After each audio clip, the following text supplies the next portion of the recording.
Gente, boa noite. Vamos começar aqui mais uma apresentação, então, sobre os princípios freirianos praticados em escolas públicas brasileiras. E nesse grupo tem a Larissa Jacinto, a Maria Mâncio, Maria Vitória, Maísa Paz e Micaela Rodrigues. A introdução, eu vou falar um pouquinho para vocês, vou falar uns tópicos para vocês que vai se desenvolvendo ao decorrer da apresentação.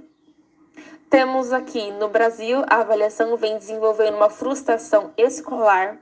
Os alunos encerram os estudos sem ao menos terminarem o ensino médio. Avaliação baseada no pensamento freiriano. E o pensamento freiriano. O que seria, né? A avaliação com olhar de amor, um diálogo livre, sem excessos de poder, encorajamento aos alunos e também tem empoderamento. E a autora desse capítulo que nós estudamos foi a Vilma Guimarães. Bom, vou passar aqui. E agora a gente pode começar. Introdução, contexto pessoal. Desde os anos de 1970, quando Vilma Guimarães atuou como diretora de uma escola pública do estado de Pernambuco, constatou na prática os modelos dominantes de educação e avaliação, apresentando alternativas a eles. 2 décadas mais tarde, como gerente da educação da Fundação Roberto Marinho, participou da criação e implantação da metodologia Telesala, um vasto empreendimento coletivo que, em diversas ocasiões, contou com a participação pessoal do Paulo Freire. Quero discutir aqui essa metodologia que, desde 1995, é adotada na maioria dos estados brasileiros, como a política pública educacional. Ela vem sendo utilizada como eixo em escolas públicas e em outras instituições, como hospitais, presídios e empresas, fazendo da educação um ato de amor e, por isso, de coragem que não teme o debate, a análise da realidade, a discussão criadora. Um olhar sobre a avaliação educacional que exclui e sobre a sua alternativa. A educação colonizadora se caracteriza por desconsiderar o saber próprio de cada povo, de cada comunidade, tentando uniformizar a rica diversidade cultural do planeta e de cada região, dentro dos diferentes países. Centralizada na educação escolar, o seu propósito não é de possibilitar a criação de novos saberes, mas sim de estimular a repetição do conhecimento produzido em outros contextos, mantendo a dependência e a submissão. A cultura educacional do Brasil ainda está impregnada nesse paradigma colonizador, abomina as diferenças e trata os erros dos estudantes como desafios da norma, que devem ser corrigidos e punidos. O sistema educacional, como o sistema penal, alimenta a crença de que a punição tem um efeito educativo, contribuindo para que a pessoa se recupere e persuadindo-a a não repetir o erro. Mas quase todas as crianças e jovens reprovados na escola brasileira tendem a piorar o seu desempenho a cada ano de repetência. Sua autoconfiança e autoestima são prejudicadas. São, em geral, os filhos das famílias mais pobres, negros, indígenas, trabalhadores, se sentem rejeitados pela escola e abandonam sem concluir a educação básica a qual tem direito. Eu destaquei alguns tópicos e eu vou começar a falar sobre a educação como prática de liberdade. Bom, a educação como prática de liberdade, ela tem como objetivo principal alcançar a educação que liberta os seres humanos, né, da condição de oprimido e os insere na sociedade como forças transformadoras, críticas, politizadas e responsáveis por todas as pessoas que as integram. Já a metodologia freiriana, ela é um método de aprender e não de ensinar, né? Isso é algo muito importante e é algo muito inovador, né? Esse método, ele considera ainda o contexto do aprendiz e suas especificidades, já que quem aprende é o aluno, né? E o método deve atender o seu desenvolvimento, a autonomia, o diálogo, o relacionamento, são a base dessa teoria.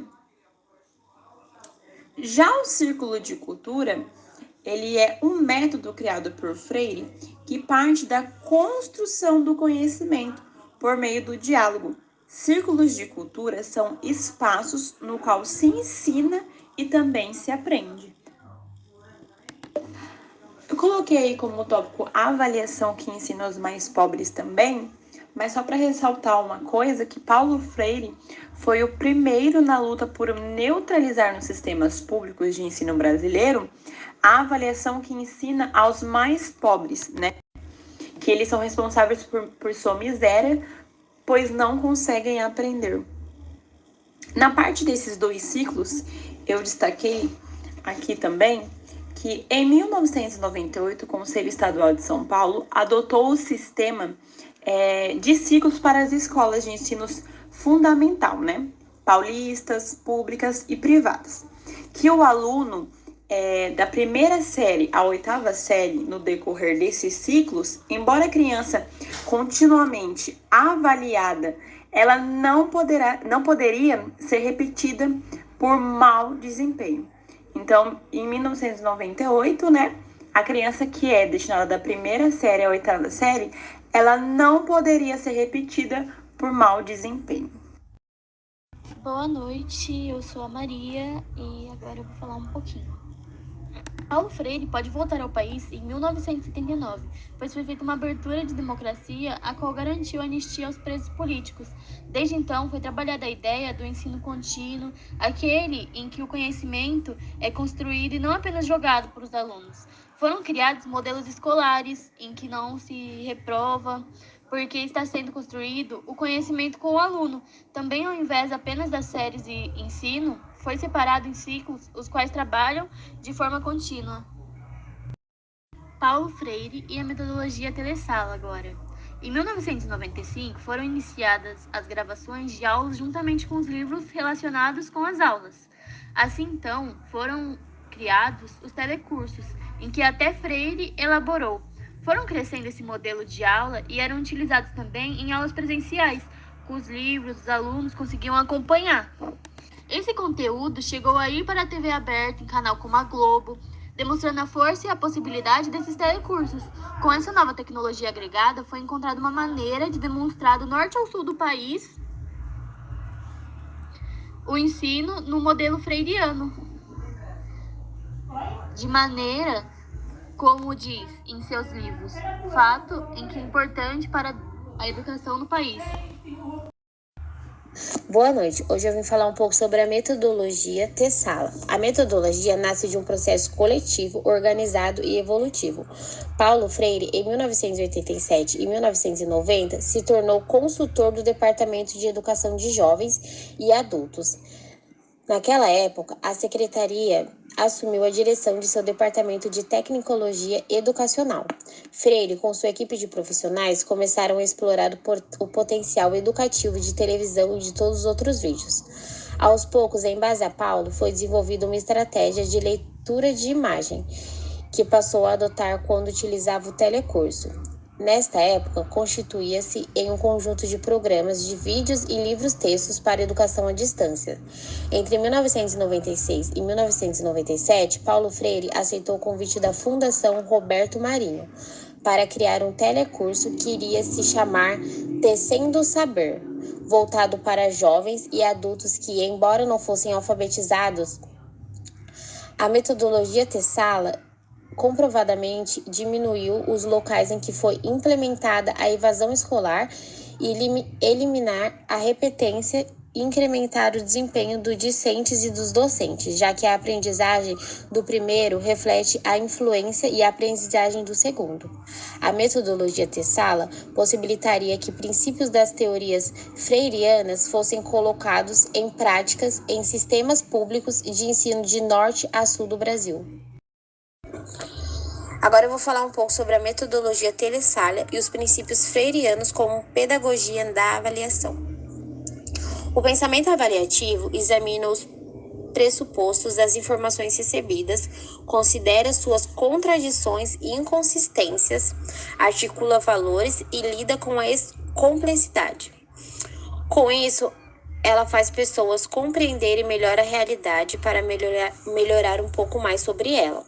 A organização curricular do telecurso e metodologia Telissalha alinha-se estes princípios, favorecendo o pensamento avaliativo ao lidar com o conhecimento em uma perspectiva indisciplinar de contextualização.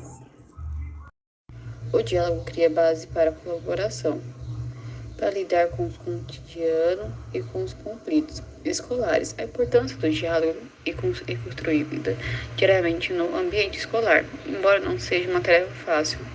A escola dá essa oportunidade para que a socialização da criança para os professores e com os colegas. A metodologia das telassalas dá suporte às ações dos docentes por meio de utilização de materiais educativos e diversificados. Ela possibilita a construção de tempos e espaços escolares flexíveis, em que os estudantes são convidados a serem protagonistas do seu processo de formação. Na metodologia Tela-Sala, o lugar de afeto é tão importante quanto o da ciência. O ambiente acolhedor favorece a constituição de conhecimento científico, pois o acolhimento se reflete no reconhecimento e valorização das diferenças, no respeito às crenças e valores do outro.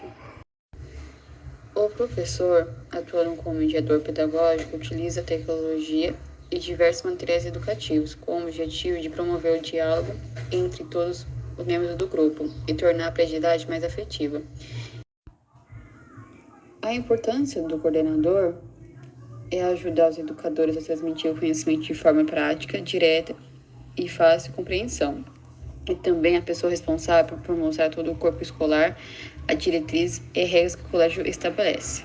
A reflexão dirige-se para a ação e a ação é o conteúdo de reflexão. No contexto educativo, o estudante deve ser constantemente convidado a refletir sobre as atividades que desenvolve, seja na escola ou fora dela. Avaliação versus princípio. Bom, como já está no final da nossa apresentação, acho que todo mundo já conseguiu entender que a metodologia Tela-Sala, ela é muito comunicativa, ela é muito didática, ela chama os alunos para desenvolver a sua própria aprendizagem. Mas como assim desenvolver a sua própria aprendizagem? Ela ensina os alunos a pensar por si só e a pensar em grupo. Esse método é uma coisa muito importante, inclusive, ele respeita o direito que nós temos e todos devem ter esse direito, que é o direito de aprender. E uma coisa também que eu acho muito fascinante é que o professor, ele entende que a avaliação é muito mais do que uma nota. É uma experiência para a vida dele e para a vida do aluno dele. Hoje em dia é muito complicado porque a avaliação ela é meio que um peso. A palavra avaliação chega a ser um peso para os alunos, deixando eles desesperados, às vezes desatentos em questão de prova, porque a gente acha, nossa, vai avaliar, então eu preciso dar o meu melhor, e aí começa a afobar e acaba que não consegue realmente mostrar o que a pessoa sabe, o que o aluno realmente entendeu. Então, a avaliação tem esse peso, a palavra avaliação tem esse peso. E a metodologia Tela-Sala tira todo esse peso, mostra que a avaliação é muito mais do que você apontar para um aluno e falar, sua nota é essa porque você fez isso, ou porque você não fez isso. A metodologia Tela-Sala mostra esse olhar da avaliação. Bom, gente, e para concluir o nosso trabalho, eu escrevi aqui no slide uma pedagogia de avaliação para a justiça social. Mas por que eu escrevi isso? Na verdade, isso está escrito no nosso capítulo, mas eu quis colocar aqui por quê? Porque a gente sabe que o método freiriano, ele tem o intuito de construir um mundo que exista que não exista mais pessoas arrogantes, aquelas pessoas que rebaixam as outras pessoas, e que também não existam essas pessoas rebaixadas, não existam pessoas oprimidas. As pessoas carentes, elas também têm o poder de mudar as vidas e o poder de mudar o mundo. O método freiriano explica isso, ele mostra isso, que as pessoas que têm dificuldades, que talvez não tenham tantas ferramentas, as pessoas que passam por necessidades, elas também, assim como qualquer outra pessoa, têm esse poder de mudar as vidas das outras pessoas. tem uma parte do livro que fala que o método Telesala e o Freireano deram oportunidade para milhares de brasileiros, né, crianças, jovens e adultos, né, a terminarem o ensino médio, o ensino básico, a educação básica. E são essas pessoas que se elas começarem a dar ouvidos aos padrões que a sociedade impõe, elas acabam achando que elas são inferiores, acabam achando que ela não tem esse poder que eu disse, que elas têm sim de mudar as pessoas e mudar o mundo. Elas acabam achando que não são boas o bastante para continuar na educação. Talvez por uma nota baixa, que é a avaliação, que as pessoas taxam como avaliação, né? Deixa ela chateada e talvez faça ela ficar desanimada.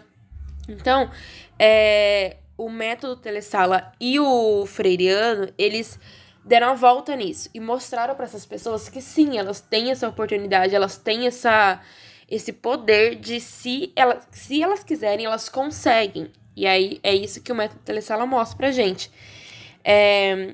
E dentre esse exemplo, vários outros tem também.